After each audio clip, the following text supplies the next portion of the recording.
3 minutes na lang po, tapos na yung 5 minutes. So dapat matanggap na namin yung email ng small committee report, Madam Chair.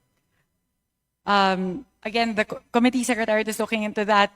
This is something that we can discuss internally. It's an internal matter of the Committee on Appropriations. So I would also not want that to hinder all of the other members to ask their questions pertaining to the 2026 fiscal year budget. So, Madam Chair, I don't need to sit down with the COMSEC. I am just requesting that each and every member of the House be given the copy of the small committee report wherein makikita po kung saan po nagbawas ng kasi walang madadagdag kung walang binawas.